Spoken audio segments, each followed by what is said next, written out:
Welcome to Transform Now, the podcast brought to you by SS&C Blue Prism. Agentic automation isn't just the next step in automation, it's the future of how work gets done.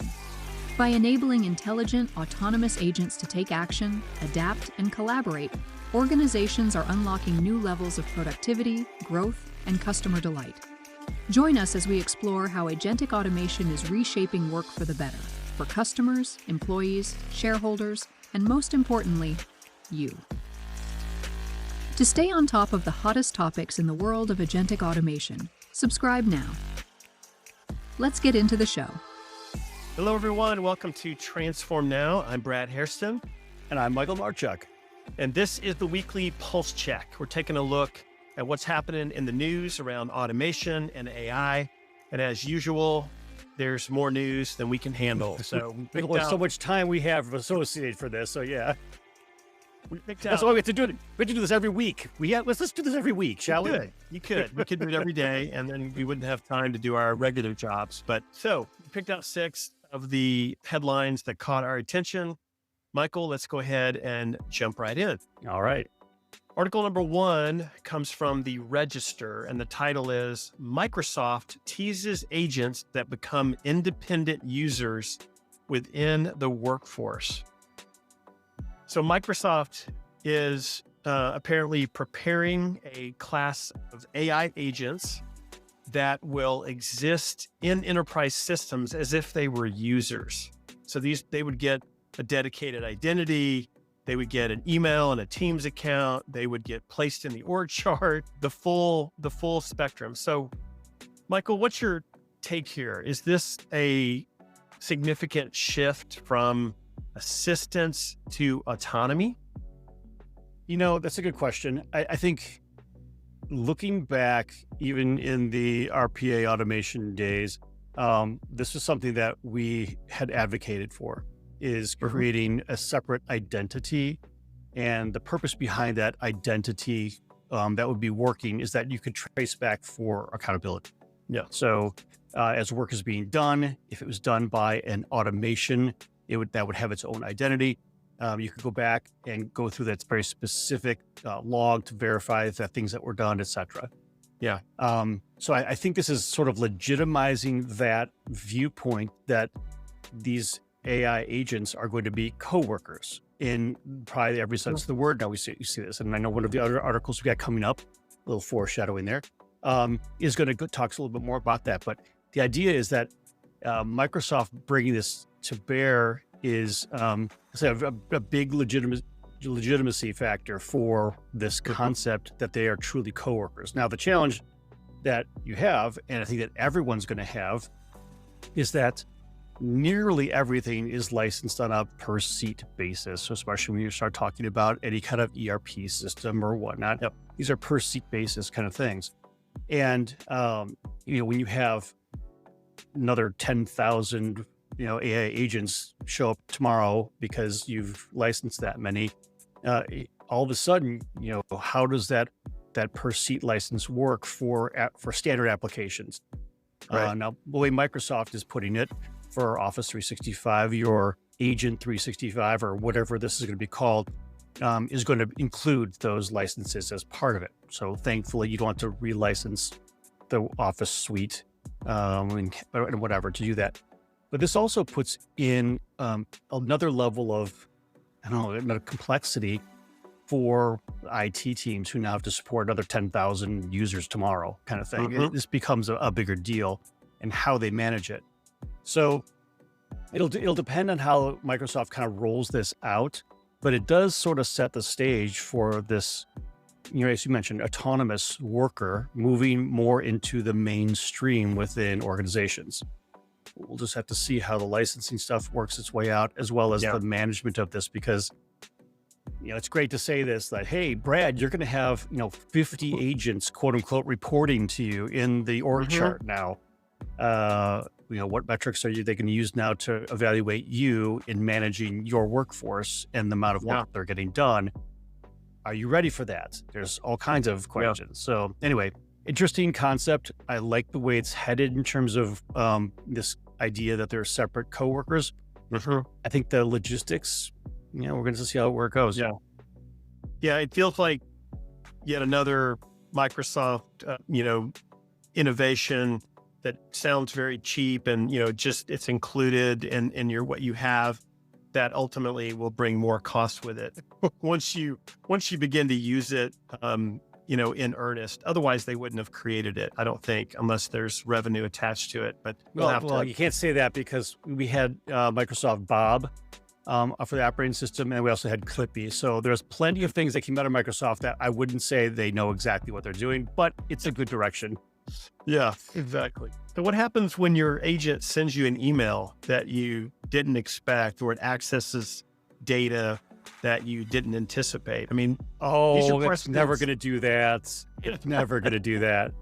Yeah, I think moving too quickly into the autonomous realm is going to make companies even more freaked out than they already are about the whole agentic automation space. So yeah, it'll be we'll see how Microsoft's foray into this realm will impact the broader market.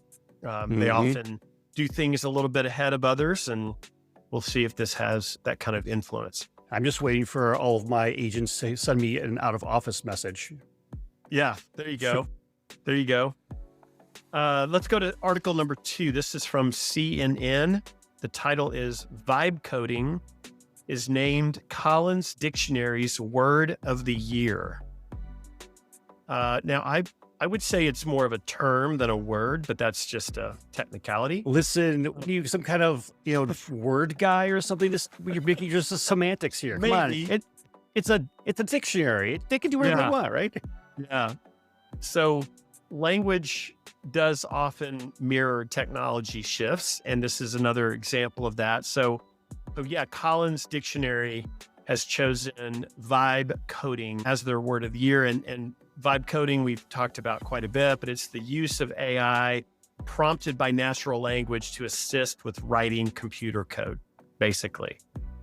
And the fact that they've chosen an AI-centric, term, it certainly reveals where we are today in society. I mean, the integration of AI into everyday conceptual vocabulary is a real thing. So, Michael, does this signal, the lines between programmer, prompt writer, user, designer, that those lines are blurring, perhaps? It can say that. You can say that it's blurring. I think they're already blurred. I think what this is kind of bringing more towards a mainstream. Not that, I mean, I'm not really sure who uses, the Collins Dictionary online, honestly. But it's interesting, for folks who manage to track language patterns over time. I think the idea is that the technology that we all use and the technology that has become kind of normal state for us is bleeding down into what I would consider everyday life.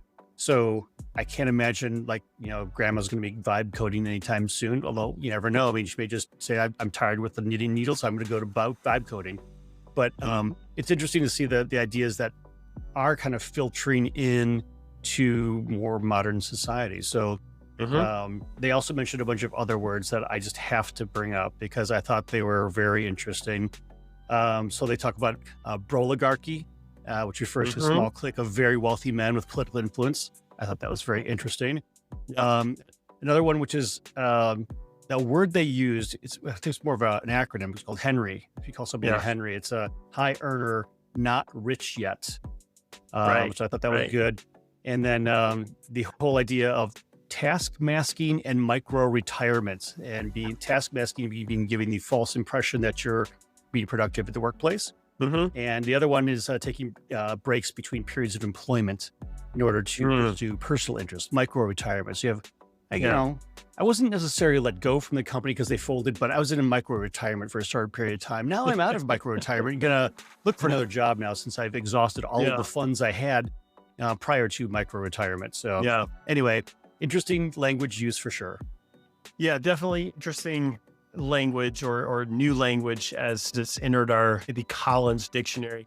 On the topic of vibe coding, I wonder how enterprises are going to continue to integrate these non-traditional developers, the vibe coders, into the governance and the regular routines of how they build software and automation, bringing that together with the very large, traditional developer crew, I think has got to be an interesting challenge that they're all facing. So, well, let me just point out the fact that we've had Microsoft Excel for how many decades now, and when you make that a tool for everyone, you make a mess for everyone. So, I think vibe coding for folks who may not necessarily be ready for it could just lead to all kinds of messiness. But yeah, anyway, I think we'll be all right.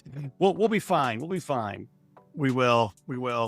So let's shift gears over to the world of AI infrastructure. First article on that topic is from CNBC, titled "Underwater Cables Are a Vital Piece of the AI Build Out and Internet. Investment is Booming." So this article talks about how undersea cables and fiber infrastructure, which are often unseen and not really talked about that much, but they are fundamental to scaling AI and internet connectivity. In fact, over 95% of international data and voice call traffic travels through nearly 1 million miles of underwater communication cables. I couldn't believe that stat. So, Michael, what is your take on this and the ramifications of this whole topic? Well, just like we have all these ginormous data centers that are being built with, nuclear power plants right next door to them, the data that they feed off of is very likely somewhere else. And as such, it needs to get to it. So we've seen this expansion as the internet grew. It went from, a couple overseas cables, meaning, we had one going to Asia and one going to Europe and maybe one going down to Africa. It was from the United States. It was very, very minor. But as we continue to grow, these undersea cables have gotten even more exciting. They've gotten they're fiber related, so you can pump a lot more data through them. They were before, in the olden days.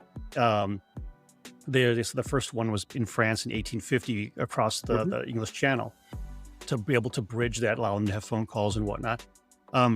We did the same thing in terms of bridging across the Atlantic Ocean. We did it for telegraph to start with. Then we had phone calls going across it, these undersea cables. They've only become more and more sophisticated. And what I thought was very interesting is the size of some of these cables that they're putting through, meaning the bandwidth that they're able to push. And one of them they were mentioning here was when they go from Maryland to County Cork in Ireland, that the capacity will exceed 320 terabits per second, which is equivalent to streaming 12.5 million HD movies simultaneously, according to Amazon. Now, I think about that and thinking, actually, is that enough? And then I think, well, what are you talking about? Well, I know there's a lot of content on Netflix, and I'm sure that more than one person is watching a movie at any one point in time in the evening in any of these countries. So there's a lot of data that gets shoved all over the place. Now, granted, I know there's localized content in all the countries because of the needs for that. The idea is that 12.5 million HD movies at the same time doesn't actually sound like it's that much anymore, because how many millions and millions of customers does Netflix and Prime and Hulu and every other streaming service Disney have out there? That's not that much at this point. So still, it's amazing to see the massive data requirements, not only for consumer use and for entertainment, but also for the data that AI is consuming for training, for leveraging, for interacting with the queries that we put out there every single day. Yeah. The other interesting thing about this article I found was talking about how undersea cables bring a whole nother level of geographical complexity and risk factors. Undersea cables traverse jurisdictions, countries, regulatory regimes, and also risk. It made me think about the story you may remember end of last year there was a Finnish telco company that saw a disruption in their bandwidth, and they found that this Chinese ship had literally dragged their anchor in the Baltic Sea and destroyed a lot of their cables. And it's tough because you mentioned these are all quote unquote international waters, right? I mean, you talk about stuff that's in the middle of the Atlantic Ocean, middle of the Pacific Ocean. The assumption is that they're safe because they're in the middle of the Pacific, right? You know what's going to happen from there.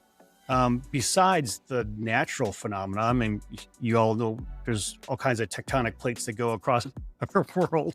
It's very likely that at one point in time, there's going to be a shift in one of these tectonic plates that's going to cut a bunch of cables or ruin them. But the reality is that these are risks that are kind of natural phenomenon. When you start talking about potential risks that are related to tapping into this data or sabotage in some way or another, it does become interesting, especially because we are so reliant on this. So I don't know. Those are the risks we have to take, I guess. It's like, driving a car, walking across the street. These are risks we assume every day. So how do you pay for all these big, thick cable that go all around the world at the bottom of the sea? Well, that's touched on by our next article, which is from the New York Times. The title of it is "Debt Has Entered the AI Boom." So we all know that spending by the big tech companies and virtually anyone that's in the AI space has been out of this world. I mean, Google, Meta, Microsoft, Amazon together have spent $112 billion just in the last 3 months. So this article talks about how all this infrastructure spending, whether it's undersea cables or data centers or high-powered chips from NVIDIA, a lot of that is now being funded heavily by debt. So the AI boom is now entering the domain of finance, companies dealing with large capital outlays and credit markets and looking at new ways to fund these very large expenditures. So what do you think about all of this, Michael? Oh, no problem. Yeah, they'll have no problems finding all the money they want. Actually, there has been a lot of investor demand for this kind of work. So there is certainly the investors out there who are willing to put this forth, and the banks are more than willing to finance it because the growth of these companies and the funding that they're getting from it. So obviously, as tongue in cheek, there's going to be trouble ahead, and it's really one of those things is a timing thing because. So in the past, you mentioned past 3 months, $112 billion being spent. That's for build out of infrastructure, AI data centers, power to make those AI data centers go. But then once inside there, you've got all of the infrastructure within itself. So we talked about undersea cables. Well, there's still the cabling and other stuff you have to put inside these data centers. And they're all connecting these brand new GPUs that are put in place. Well, they're brand new right now. And I'm sure these loans are greater than 12-month loans, right? Yeah. So as we're starting to do this, what happens in 5 years when these GPUs are, I won't say useless, but are well outdated compared to whatever technology comes in 5 years from now, and yet they're still paying for a lot of this infrastructure they're doing today. So the assumption is just twofold, that there will be enough profits coming out of the investments today that in 5 years or whenever the loan is due, we'll have easily paid them off and made more investments into it with profits that we've made. Right. So you can look at this as a very bullish statement saying, oh my goodness, this could be amazing from the boom that's going to come with all this investment. Or you could be terrified and say, holy cow, how are we going to pay for this? What if things don't materialize that we expect them to? Yeah. Where's all this debt going to go? We're going to have a massive reckoning where this debt won't be able to be paid. Right. So, yeah, it's really, are you an optimist? Is your cup half full? Is your cup half empty? Yeah. Yeah.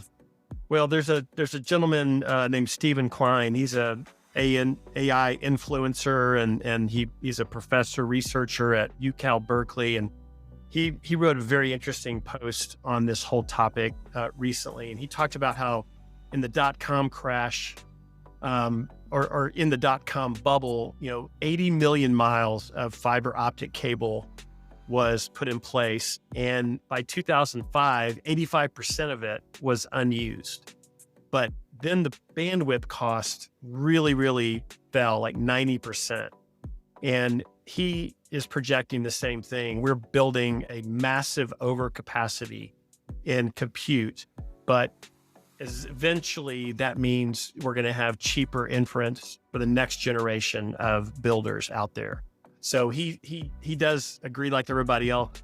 There's way more, the debt and the expenditures are just out of this world. Ultimately, most companies that are in this space are going to benefit from it because the costs will drop if we follow the same example as what happened in the .com crash. So, well, if you put it that way, it's sort of implying the fact that there's going to be an AI bubble burst. And it's saying, yes, I'm very optimistic that we're overbuilding right now, but we'll use it in the future. And if you take that same logic, well, the .com bubble burst in 1999, and by 2005, it was a glut. And then finally, a few years later, we were able to pick it up. Okay, what's a decade of wondering whether or not we can have enough, what do we do with all this inference capacity that we have right now? Yeah. So hopefully it doesn't come to that based on the usage. Definitely don't want the bust, but the overcapacity that maybe ultimately drives the cost down would be good, would be beneficial. Yeah. But it's interesting. It is. All right, let's move on to the next one. This is from The Conversation, and it's titled, "Is AI Really Coming for Our Jobs and Wages? Past predictions of a robot apocalypse offer some clues." So this article does research, and basically looks at a lot of different studies that have been done on the impact of AI and robots on jobs. And they're trying to understand whether there really is strong evidence, positive or negative, about an impact on jobs, especially with automation driving that. Tell us what they found, Michael. So again, this is the glass half empty, glass half full kind of how you read this article and how you interpret the particular studies that they had. Mm-hmm. So certainly there's a lot of discussion they talk about this one of these studies in 2013 that 40% of the jobs were at high risk for automation in, quote, perhaps a decade or two. Well, 2013 and now it's 2025. Okay, we've passed that decade activity. Are those jobs at high risk for automation? Well, if I just take that one thing and say, well, we've had a lot of automation, like tons of automation. Are jobs at risk of it? It depends on which jobs you're talking about, isn't it? Okay. So 47% of US jobs, if you look at it over a period of time, of any period of time, the jobs mixing is changing, right? We were more manufacturing back in the 40s and 50s. So it really depends on how you look at how the jobs are changing to say whether they're at risk, because you make the assumption that this job title is always going to be there and AI or any technology is going to affect it. And therefore, oh my goodness, that job is at risk. When in fact, you could say, well, that job itself may be at risk, but the role that the person who is fulfilling that job, that person itself, is very likely going to be transitioning into a different type of role because of the way the technology opens up things. So it's a balance. Do we have all these jobs at risk, or are we going to have a whole set of new opportunities for roles that just didn't exist when these studies came out? And that's kind of what they were seeing. Not only from a roles perspective, the roles, yes, there were roles impact, but also on the actual wages themselves. And they said based on some of the studies, the wages went up, some of them went down, and basically it was net neutral over a period of time. Now, that sounds positive in that, these are net neutral impacts on it. However, if you factor in inflation on top of this stuff, it's actually below. So right. You really have to look at all the factors, consider this stuff. So we've seen countless studies talking about by 2030, like the whole world is going to be automated and we're just going to be sitting back and, playing golf all the time. The reality is that there's going to be roles that are going to be just different that we just can't even understand right now, or don't exist, or are going to be reimagined because of the technology that we are continuing to work through. So how those wages are impacted, I don't know if you say it's an A for A kind of thing. It's an A for B. Like this is a potato and that's a tomato, and you can't lump them together because they aren't the same anymore. So again, wages, I don't know exactly how they manage wages for like over a period of a decade or 20 years, when in fact the roles are extremely different, to know whether or not the wages are going up or down. But again, there's going to be continual economic impact no matter what the technology is, whether it's AI or automation or faster undersea water cables, whatever. The fact is, it's going to impact our lives in a positive way. But it will also impact our lives in the fact that we will have to continue that continuous learning cycle to be able to adopt and adapt to the new roles that we would move into. I liked one of the major main conclusions of the article, which is automation, as you said, it doesn't eliminate jobs, it transforms jobs. And really the focus needs to be on designing that transformation. So focus on reskilling, focus on role redesign, those things. And that happens to be the subject of our final article, which is from the Wall Street Journal. And the title is AI is Upending Jobs. Corporate Tech and HR are teaming up to figure it out.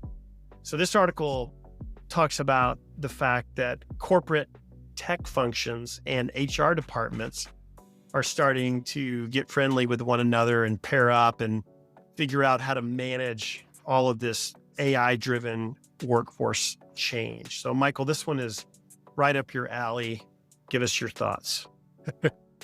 Yes, it is right up my alley. Certainly from a personnel standpoint and organizational change and the design of what your new organization might look like with technology factored in. One thing I thought was interesting is the way that they put it. The journal here says in the article, this is a quote, AI is already wreaking havoc on the white collar workforce, with chief executives increasingly admitting that technology will wipe out jobs. Again, going back to the way we talked about it, I don't think it's wiping out any jobs. And I think it's a little more alarmist. It's changing jobs fundamentally. I'm not doing the same roles I have because now I have some other way of doing it. So it's like saying electricity will wipe out jobs because it's changing the way we work. Yeah, it did. I mean, we could have light bulbs that came on. We actually had all kinds of air conditioning that was invented. So we had amazing things that happened. But before electricity, you couldn't imagine that type of stuff. Yeah. So again, understanding that this is, again, an article kind of broadly covering some of this stuff. It's not just a technology thing. And they mentioned this, there's a cultural shift that's associated with this. And our HR groups, human resources, are having to grapple with this. Look at our first article. We talked about Microsoft, where we're going to have AI agents in our org chart. How's HR planning for that? Is there a way that they're going to start saying, well, now there's going to be certain metrics from a management standpoint. So if you're a manager, you have management, KPIs associated with your new, agentic workforce. What's that going to look like? So as HR and IT start to try to understand what this will do to how they interact, there's a really interesting dynamic because HR, again, they are human resources. And I don't think there's going to be a transition for working with humans because humans have very different needs than our agentic AI counterparts do. The idea behind it is that HR will have to factor in what this actually looks like. So I like the way they position some of the stuff here. A lot of it, they focused on some of the job cuts that were coming more alarmist. But the idea behind it is, while they're transitioning out some of the work that has been done traditionally, they're also factoring in a boatload of new technology, mostly AI, to be able to support roles that are now being developed. And those take people to operate. There needs to be a purpose behind all this stuff. So somebody has got to be instructing and managing and validating the work that's coming out of these agentic workers that will be our coworkers. Yeah. Overall, I think it's a positive thing if more HR groups get involved with IT and kind of sorting it all out. And yeah, you're right. It's a multifaceted challenge. And the fact that agents are going to become more and more part of the workforce across most organizations, that really needs to be figured out now, get ahead of it before it becomes much more pervasive. So are we in a point now where you actually can get ahead of it? Are we in the middle of it? And these HR departments are kind of, stepping up and trying to figure it out. Yeah, getting ahead of anything these days is really hard because everything's moving so quickly, but it's always good to try at least. Well, that's all the time we have for today's Pulse Check. Thank you for letting us crank through 6 articles, and we will see you next time on the Pulse Check. Bye for now. Thanks for listening to Transform Now, the podcast from SS&C Blue Prism. You can find all of our episodes on your favorite podcast channel, as well as YouTube. To stay on top of the hottest topics in the world of agentic automation, subscribe now. The future of work is here.